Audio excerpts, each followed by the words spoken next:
on that CLG win. Let's check in with Azale, who is stateside with an interview with CLG support. Thanks, guys. I'm here with the man, the myth, the legend. It's Afro after a big comeback win there against Team Liquid. And I got to say, man, how does it feel? What's up, Dennis? It feels pretty good. The whole week we were practicing on playing from behind. So we would get behind on purpose and then try and come back somehow. And it's really important to be able to do that going into playoffs. And it paid off in that last game. Oh, so this was just a little bit more of that. Just got behind on purpose? Not on purpose, but we were practicing from behind most of the weekend, most of the week, yeah. So how was the mentality going into that last team fight? Obviously, things looking pretty grim in that game. And you know, do you guys stay confident? Is it still a good atmosphere? Were you guys thinking we still have a chance to win this? Yeah. You should always think you're going to be able to pull it out when you're behind. And we just had to look for the right situation where we were going to win a team fight where, you know, their front line would overextend and their back line wouldn't be able to follow up that way. And at the Dragon choke point that we went for it was really good. Jay landed a 3-man ulti, even though they tried to go on him and stuff like that. And we were just able to pull it out. So I'm really proud of my team. You should be. Congratulations. And I want to talk to you a little bit about the support meta now. So you're a guy who's always been known as that guy to come up with the game-winning play, the big plays on these champions like Bard and Thresh and Morgana, you know, the kind of the playmakers. And how do you feel playing those champions versus playing Karma, which is much more of kind of the enabling style of support? Playing the two different types of styles is just based on your team and what they want to run. So the meta right now, usually people are mix and matching almost everything, and it just depends on what team comp I'm playing. But for me, I do like to play playmakers mostly, since I feel like, you know, I can be the aggressor, take control of the situation, and make the play that'll win us the game. But sometimes I don't have a problem. I do not have a problem either playing like the more supportive style where you shield this guy, heal this guy, stuff like that. And I used to mix and match as well back in summer 2015 too. So it's nothing new to me. It's just we have to change, you know, where we're going to pressure, who do we need to get ahead and stuff like that. So we saw Sona at MSI. Haven't seen you on the new Sona yet. You know, what's up with that? We're going to see that sometime soon? People were picking it now. We played against it last game, especially late game. Sona is absolutely broken when she gets Ardent Sensor, Mikhail's, and then Aegis. And there's pretty much like you have to kill her or you're going to lose the fight. So, but early game, I think Sona's really weak. They nerfed her Q damage in lane, so she doesn't have that much lane presence anymore. And it's really easy to kill Sona, but if it goes later stages in the game, she's really broken. But it's situational pick, so. Cool. Well, thank you very much, and congratulations again on the week. Looking forward to more of your games. And guys, that's going to be it for me. We're going to send it over to the analysts. Thank you very much, Azale, Aframu, and the rest of CLG eking out the victory in a 2-1 fashion over Team Liquid. That game looked very scary for them for a significant portion of the game time, but they are able to just scrape by and pick up the victory. Let's start with Champ Select here. Mark, I know that you, for the most part, favored Team Liquid's drafts throughout this series. How did you feel about the draft in this game 3? I think this one was a little bit closer. TL still gets a lot of favorable lane matchups, but at least this time CLG has a really clear scaling advantage with like the Sivir versus the Lucian. And we even saw in that last team fight that the Ricochet is getting onto Phoenix, who was also getting pelted by the Dragon, was a huge factor in that, whereas Lucian really has to get in and actually hit the priority targets. And I think that favored CLG a little bit later, but of course they lost every early game fairly substantially. So now that didn't stop us from having some early action that would net Team Liquid a small gold advantage. But they did do a little bit of what we talked about, Dyrus, slowed the pace down a little bit. We saw a slightly more calculated Team Liquid through that mid game. So there's so many things to talk about this game from early to late. But as for putting on the brakes, they did put on the brakes for a good amount of time, but when it really, really mattered the most, they didn't really treat Elder as like another Baron. So Right. Baron was kind of like CLG's 6-man.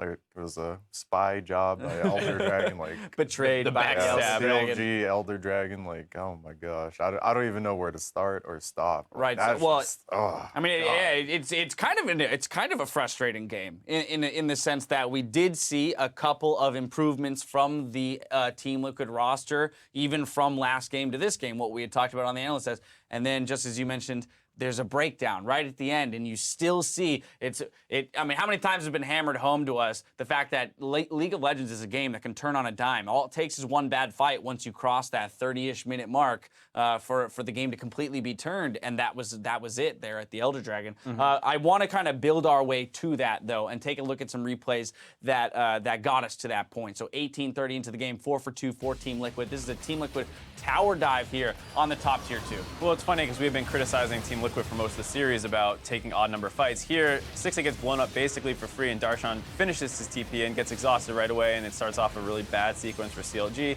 He goes down 2 for 0. Once again, CLG not really backing off the turret. They're still trying to defend it, and then over the wall, once again, comes Rek'Sai, and they're going to get another dive off here. And this one is not quite as clean, but they're still going to get 2 more kills just for Dardoch's death, as well as grabbing this top turret, who he's just barely going to be able to finish Dardoch off phase 4 with his life. So this is one of those situations where Sivir died, maybe wave clear with 4 instead of like channeling the TP so aggressively you want to turn the fight. Right. And then once 2 people die, maybe don't try and save that turret, and they try that as well. There's a lot of things I want to cover even before this. Okay. Right. There. Let's jump into it then. Yeah, but right there, TL played it well and got that gold lead. So first of all, it seems like TL has always had the advantage in draft and in laning. And every time they have like that gold lead or CS lead, they go to make a play. CLG counters perfectly.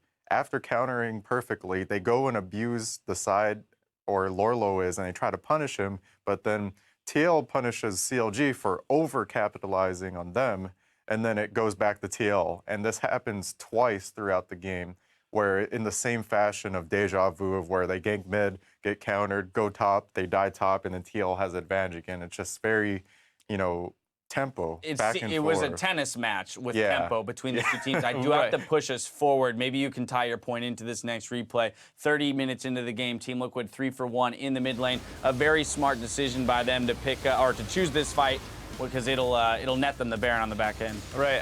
Fabi plays this pretty aggressively, and even though he goes down, he's basically traded for Stixxay, who can't really get close in the fight anymore, and they're able to chase through. Phoenix at full health is just going to have a little bit more threat here, and with Lorlo being healthy as well, they have a fat front line to follow up behind Dardoch and Lorlo, so the Phoenix is able to play it pretty aggressively, and they're able to get the 3 kills and transition to Baron, which was what we were thinking, kind of the nail in the coffin, where CLG, the comps were pretty even, maybe a little favor to TL early, maybe a little favor to CLG late, but TL had such a lead at this point that they should be able to close it out. On top of that, they had all of those dragons too. 2 Right. Infernals, and I forgot what the other one was. I think they had like a but- mountain. A and cloud and one- mountain. Yeah, I but believe. the Infernals, like, regardless of late game, like, they should have had in the bag. That was one nail, and then they got another nail, which was. Well, I think the 4 dragons actually ended up being a bigger problem than a help, based off how the Elder Dragon actually works. So well, when we look at this replay, you'll be able to Yeah, see. we can pull that replay up, and you just start explaining how the mechanic works there. Well, so the more dragons you have, the less damage you do to Elder, and the more damage it does to you. So it's not easy to burn down at all. And then watch Phoenix coming in from the right side of this fight. He got Gragas ulted back. He's at full health, and just through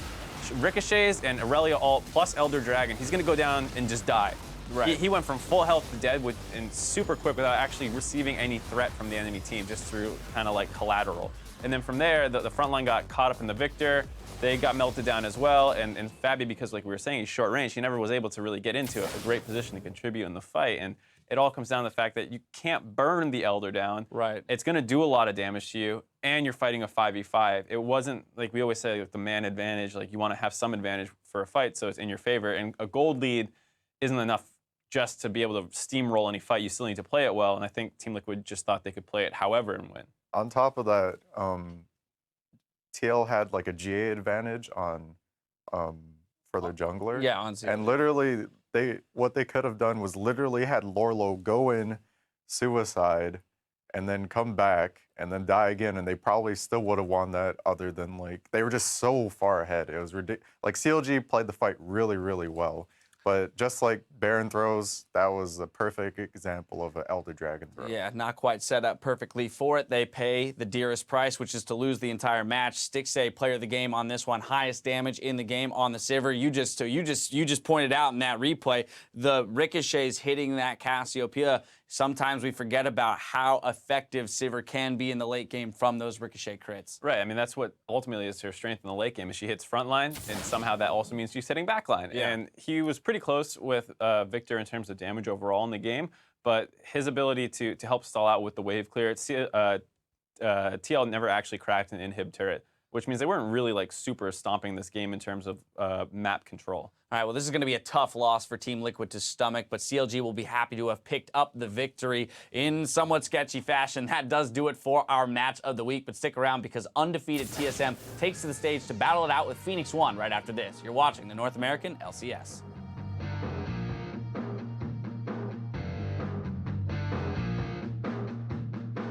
Liquid took game 1 commandingly, CLG bounced back in game 2, and now it's time for the deciding matchup. And he's gonna get crescendo this time around, he's gone. That one's quickly there, and now it's time for Darshan to get the flank on a Matt. The teleport now coming in for Liquid's top laner as well. That's gonna be Darshan dropping a double kill. Help heavy. On the back line.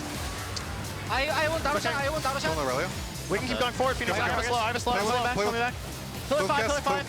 Now CLG waiting to re-engage in this one, but they've already picked up the kill on Stixay, and now in the back line means almost nothing. Look at Cass, there's no flash. I'm looking. I got Cass. Nice. Watch Lucian. Switch Trevor. I've lost Lucian. Kill Lucian. We can end it. Counter Logic Gaming takes down Liquid in the match of the week. Unbelievable finish